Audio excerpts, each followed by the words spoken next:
हाँ, 12th class बच्चों, देखो पोटेंशियोमीटर विभवमापी। इस चित्र को देख लो। इस तरह से हम सर्किट जोड़ेंगे। ये बैटरी है, बैटरी का पॉजिटिव सिरा ए से, ये तार है ए बी।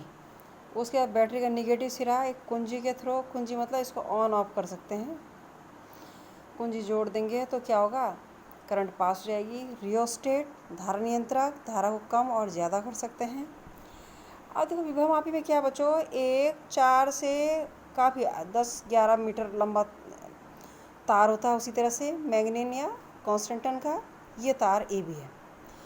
अब इसको इस तरह से जोड़ देते हैं, ठीक है। अब ए से एक हमने क्या किया, सेल जोड़ा, सेल का पॉजिटिव और माइनस, जिसका विद्युत वाहक बल क्या है, ई है। सेल का विद्युत वाहक बल ई है। अब इससे 3 नहीं है, केवल एक जोड़ा हुआ है। इससे ये हमने जॉ की जोड़ी हुई है, यहाँ J1 पे दबाया, उसकी दूसरी पोजीशन हमने J2 पे दबाया, उसकी तीसरी पोजीशन हम J में दबाया, मतलब जॉ की एक ही है। उसको बार बार इधर दबाने पे 3 पोजीशन शो की गई। तो विभवमापी क्या है, एक ऐसा यंत्र है, एक ऐसी टेक्निक है जिसके द्वारा हम किसी सेल का विद्युत वाहक बल, इलेक्ट्रोमोटिव फोर्स और दो बिंदुओं के बीच विभवांतर को निकाल सकते हैं। अब देखो इसमें यहाँ पे, जब यहाँ पे एक विभवमापी है और एक वोल्टमीटर है। अब विभवमापी को वोल्टमीटर से ज़्यादा अच्छा माना जाता है। क्यों माना जाता है, वो लास्ट में तुम्हें ज़्यादा समझ में आएगा, है ना। अब यहाँ पे ये अरेंजमेंट है, ये चित्र है, इस तरह से बता देना। रियोस्टेट धारा नियंत्रक है, के कुंजी है। अब जैसे ही बैटरी से धारा दी जाती है, ये तार है, तार में धारा यहाँ प्रवाहित होती है, तो क्या होगा, ए का विभव ज़्यादा होगा, उसके बाद इसका कम, इस पॉइंट का कम, इस पॉइंट का कम, मतलब जैसे जैसे हम ए से बी की ओर जाते हैं विभव कम होता जाता है। माना बात, पहली बार हमने पहली पोजीशन में जो ए से जॉ की जुड़ी हुई है, सेल से जो ये धारामापी लगा है, जॉ की जुड़ी हुई है, तार जुड़ा हुआ है, उसको यहाँ पे प्रेस किया, तो बैटरी की धारा किससे, अब ये देखो ए जे नहीं है, ये J1 है, ठीक है। माना पहली बार ये जो सेल से जो तार जुड़ा हुआ उसको हमने इस तरह से इसे छुआएंगे, यहाँ पे यहाँ पे यहाँ पे, तो पहली बार सेल वाला तार हमने कहाँ पे छुड़ाया, जॉ की या विसर्पी कुंजी को हमने यहाँ पे दबाया J1 पे, यानी A J1 इस तरह से है कि A J1 दो बिंदुओं के बीच विभवांतर सेल के विद्युत वाहक बल से कम है। तो फर्स्ट टाइम पहला केस क्या है, जब जॉ की क्या है, कहाँ पे, JOCKEY, जॉ की J1 पर पुश की हमने, तो क्या है, विभवांतर किसके बीच में, A J1, है ना। जब J1 पे पुश की तो A J1 के बीच विभवांतर, दो बिंदुओं के बीच विभवांतर क्या है, माना सेल के विद्युत वाहक बल E से कम है, E ज़्यादा है और इन दो बिंदुओं के बीच विभवांतर कम है। VA J1 ये क्या है, कम है सेल के विद्युत वाहक बल E से। तो देखो बच्चों, बैटरी की धारा कैसे बहेगी, इस रास्ते में बैटरी से जब धारा प्रवाहित होती है तो कैसे बहेगी, यहाँ से आएगी, यहाँ से आएगी, AE J1। तो बैटरी वाली धारा कैसे बहेगी, बैटरी धारा किस मार्ग से बहेगी, उसका वे क्या होगा, रास्ता AE J1, ठीक है, कि बैटरी से धारा बही और इस तरह से आई AE J1। और सेल की धारा क्या बहेगी, सेल ई की धारा, उसका रास्ता कौन सा होगा, मार्ग, देखो जो सेल से धारा, बैटरी की धारा कैसे बही, ऐसे AE J1, और सेल से धारा कैसे बही, ऐसे AJ1E। सेल की धारा का मार्ग क्या है, AJ1E। एक बार और समझ लो, जब हम बैटरी से धारा, when we pass the current through a battery, then the potential of A is very very high, then very higher than B. When we goes through this wire, then the potential decreases continuously। कि हम battery से धारा प्रवाहित की, A से जब बच्चों हम B की तरफ जाते हैं तो A से B की तरफ करंट, ये इसका विभव क्या होता है, कम कम कम होता जाता है, ठीक है। पहले इतना समझ लो, बैटरी की धारा किस रास्ते से बहेगी, AE J1 से, जब हमने जॉकी को J1 में दबाया, A J1 के बीच विभवांतर सेल के विद्युत वाहक बल से कम है, A J1 के बीच दो बिंदुओं के बीच विभवांतर कम है ना, पोटेंशियल डिफरेंस। तो बैटरी की धारा कैसे बही, AE J1, और सेल की धारा कैसे बही, A J1E। तो देखो बैटरी की धारा वही AeJ1 और सेल की धारा का रास्ता होगा AJ1E। ठीक है। अब चूंकि हमने देखा है कि क्या है, AJ1 के बीच विभवांतर सेल के विद्युत वाहक बल से कम है, यानी सेल का विद्युत वाहक बल ज़्यादा है, तो सेल वाली धारा का इफेक्ट ज़्यादा होगा, यानी सेल वाली धारा ज़्यादा प्रभावी होगी। तो ये बैटरी से जो धारा बह रही है इस तरफ, तो सेल से धारा किस मार्ग से बह रही है, सेल की धारा AJ1E, यानी किस मार्ग से, AJ1E। तो किस धारा का इफेक्ट ज़्यादा होगा, किस मार्ग से बहेगी धारा, AJ1E। AJ1E सेल वाले मार्ग से, क्योंकि सेल का विद्युत वाहक बल ज़्यादा है, तो सेल वाला मार्ग ज़्यादा प्रभावी होगा, AJ1E। अब AJ1E रास्ते से धारा बही, तो इस धारा पे एक विक्षेप इस तरफ आ गया, ये इस तरफ, सुई इस तरफ हो गई। ठीक है। अब हमने आगे आगे आगे आगे ले गए, J2 पे पुश किया। Second condition, when we touch the jockey on a wire at point J2, अब देखो जब J2 पे पॉइंट किया हमने, तो क्या हुआ, AJ2, वहाँ AJ1 का विभवांतर सेल के विद्युत वाहक बल से कम था। यहाँ AJ2 का दो बिंदुओं के बीच विभवांतर सेल के विद्युत वाहक बल से ज़्यादा है।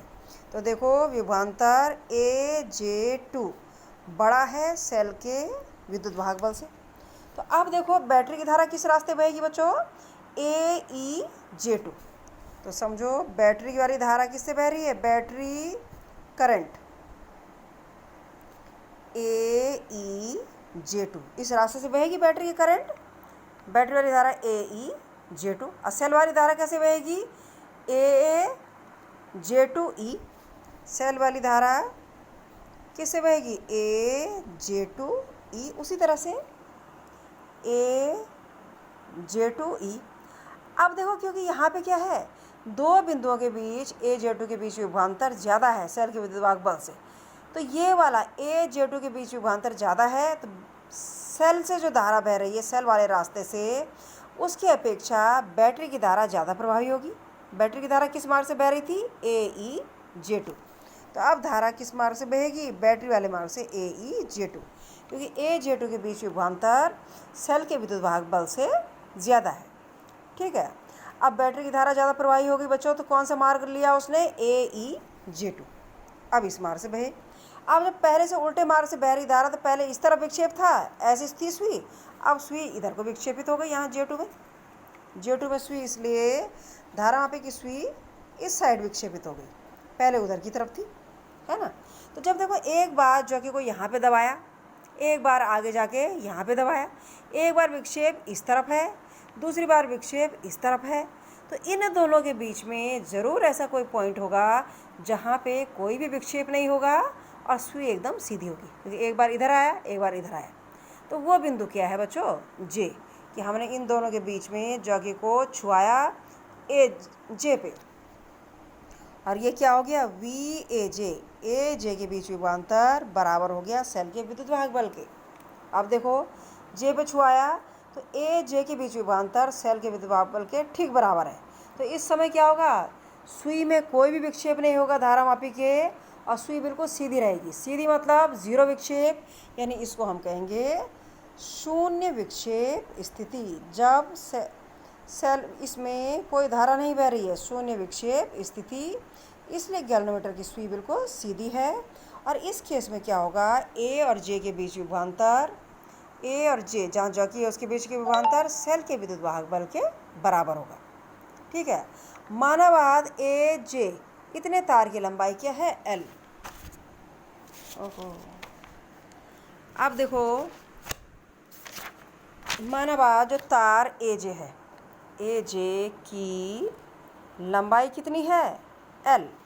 अब 1 सेंटीमीटर लंबाई का प्रतिरोध रेजिस्टेंस किस उस तार के पर सेंटीमीटर का रेजिस्टेंस कितना है, स्मॉल r। तो अब क्या है, उतने तार का रेजिस्टेंस कितना होगा जहाँ पे जॉकी है, जॉकी J पे है, तो AJ की लंबाई हमने L ले ली, है ना। जो 1 सेंटीमीटर का प्रतिरोध कितना है, स्मॉल r है ये, तो L सेंटीमीटर का जितने पे जॉकी सीधी आई है सुई, वो AJ L है, तो तो L सेंटीमीटर का प्रतिरोध क्या होगा, L गुणा R, इसलिए L सेंटीमीटर का प्रतिरोध बराबर क्या हो जाएगा, L गुणा R, ये रेजिस्टेंस आ गया। इसलिए V बराबर क्या हो गया, दो बिंदुओं के बीच विभवांतर I इंटू R, प्रतिरोध कितना हो गया, L इंटू R, जो निकाला हमने, I into L into R।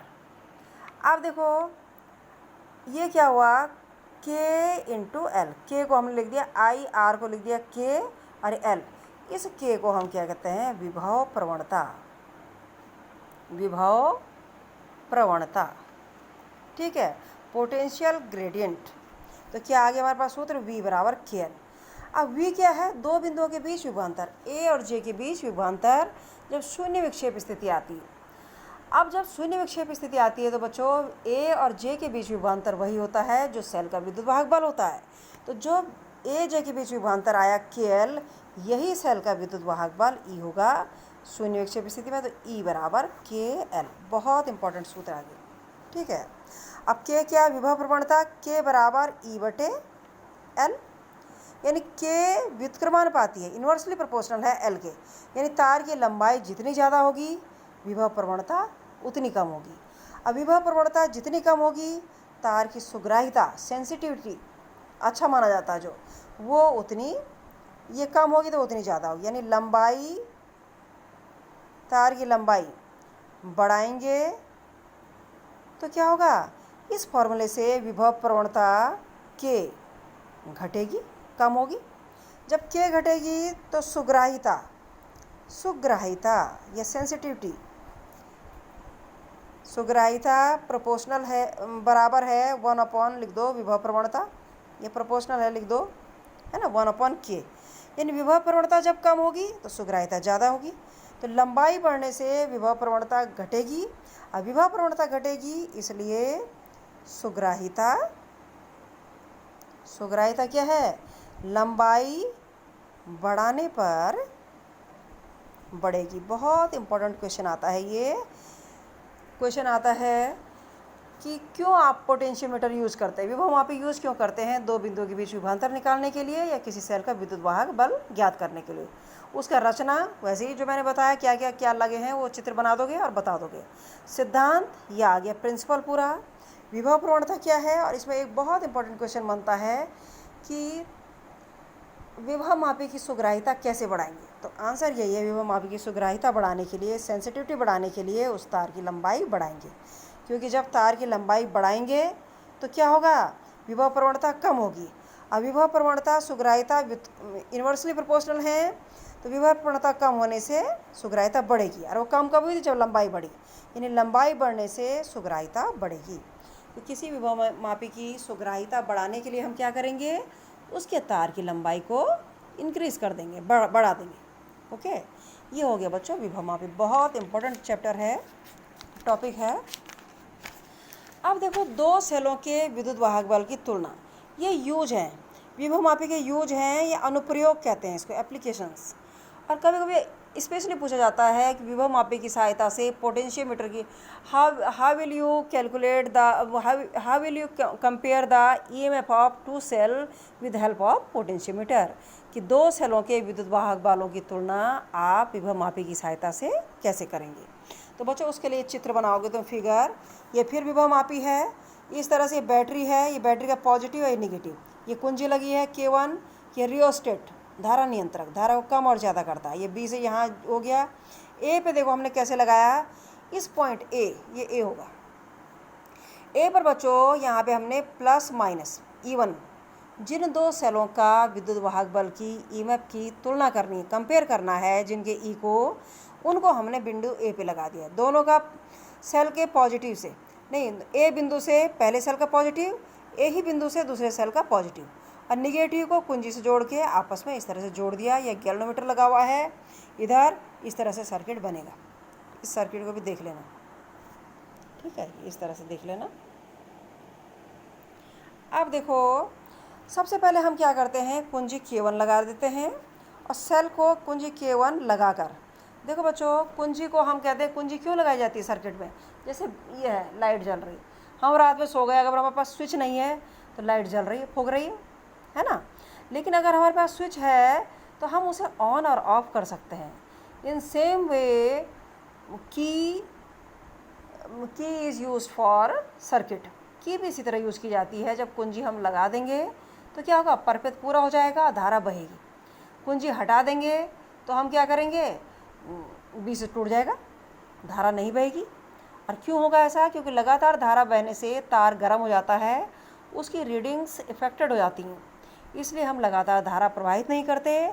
और इसको न प्रवाहित हो लगातार धारा, तार गर्म हो जाएगा, टेम्परेचर पर डिपेंड करती हैं रीडिंग, इसके लिए हम सर्किट में कुंजी लगा देते हैं। ठीक है, तो सबसे पहले दो सेलों के विद्युत वाहक बल की तुलना करने के लिए हमने K1 लगाई, कुंजी K1 लगाई और E1 को परिपथ में डाला। ठीक है, E1 सेल लगा दिया। अब क्या होगा, E1 बराबर KL1, माना बात शून्य विक्षेप स्थिति निकाली। अब विभव मापी हमें पता है, विभव मापी के हिसाब से हमने उसी तरह से शून्य विक्षेप स्थिति निकाली और सूत्र आ गया E बराबर KL। यहाँ पे हो गया E1 बराबर KL1, L1 पे शून्य विक्षेप स्थिति आई। उसके बाद हमने कुंजी K2 लगाई बच्चों, K2 लगाई और E2 को परिपथ में डाला, E2 को परिपथ में लगाया, E2 सेल को। ठीक है, तो क्या आ जाएगा, दूसरा शून्य विक्षेप स्थिति माना L2 पे आई, तो E2 बराबर KL2। ठीक है, दोनों को डिवाइड कर देंगे अगर हम, E1 upon E2, E1 upon E2 बराबर KL1, राइट हैंड साइड का भी रेशियो हो जाएगा, अपॉन इतना, यानी L1 अपॉन L2। तो हमारे पास क्या रिलेशन आ गया, E1 अपॉन E2 बराबर L1 अपॉन L2। यानी दो सेलों के विद्युत वाहक बल की तुलना विभव मापी से करने के लिए हम क्या करेंगे, तुलना कब होगी, जब हमें L1 L2 मालूम हो, दोनों की शून्य विक्षेप स्थिति का अनुपात निकाल देंगे और ये तुलना हो जाएगी। सावधानी बिल्कुल वैसी है। दूसरा इंपॉर्टेंट यूज है बच्चों विभव मापी का, कि किसी सेल का आंतरिक प्रतिरोध ज्ञात करना। इसमें जो डेरिवेशन है मैं दोबारा नहीं करा रही, क्योंकि एक बार मैंने उसको वीडियो के थ्रू में समझा दिया था। एक सूत्र निकाला था मैंने, स्मॉल r बराबर कैपिटल R, ब्रैकेट में E अपॉन V माइनस 1, है ना, डेरिवेशन किया था उसका, वीडियो में समझा दिया था। तो किसी सेल के आंतरिक प्रतिरोध को निकालना। अब देखो उसी तरह से बैटरी, ठीक है, कुंजी बैटरी का पॉजिटिव निगेटिव, कुंजी धारा नियंत्रक, ए पे ये इस तरह से ये गया, इस तरह से B, यहाँ पे देखो दो सेल ये लगा हुआ, एक ही सेल है यहाँ पे पॉजिटिव निगेटिव सेल का। ये रेजिस्टेंस बॉक्स है, प्रतिरोध इसमें से निकाले जाते हैं 1 ओम 2 ओम 10 ओम करके। ठीक है, ये कुंजी K2 लगी हुई है और ये आपस में जोड़ दिया। ये परिपथ तुम देख लेना। ठीक है, ये मैं तुम्हें नोट्स में भी दे दूँगी ये। अब देखो किसी सेल का आंतरिक प्रतिरोध निकालना बहुत इंपॉर्टेंट। बस इसमें मैं डेरिवेशन नहीं कर रही हूँ, क्योंकि मैं already I have done this previously, है ना, कुछ समय पहले मैंने इसको वीडियो के थ्रू समझा दिया है। तो अब सबसे पहले क्या करेंगे बच्चों, सेल E को लगाएंगे, है ना, सेल E हमने लगाया तो क्या है हमारे पास, E बराबर उसी तरह से आ जाएगा, कितना, KL1, और दूसरी बार क्या आ गया, V KL2, KL1 KL2, कुंजी K1 K2 की सहायता से। अब सूत्र हमारे पास क्या आया था, मैंने पहले डिराइव कर दिया, स्मॉल r बराबर capital R, E upon V minus 1, उसी तरह से डेरिवेशन करना है। अब स्मॉल r सेल का आंतरिक प्रतिरोध बराबर capital R, E upon V, E की जगह क्या है KL1 और V की जगह KL2, जैसे निकाला था KL1 दोनों कुंजियों से KL2 माइनस 1। तो सूत्र क्या आ गया, K कट गया, स्मॉल r आंतरिक प्रतिरोध बराबर capital R, L1 upon L2 minus 1। L1 क्या है, शून्य विक्षेप स्थिति पहले केस में जब E है, और L2 क्या है, शून्य विक्षेप स्थिति दूसरे केस में, वो हम यहाँ से नाप ली हमने वो लंबाई, और उससे सेल का आंतरिक प्रतिरोध निकाल दिया। तुम डेरिवेशन भी करना बीच में, मैंने वो छोड़ दिया है जो पहले मैं समझा चुकी हूँ।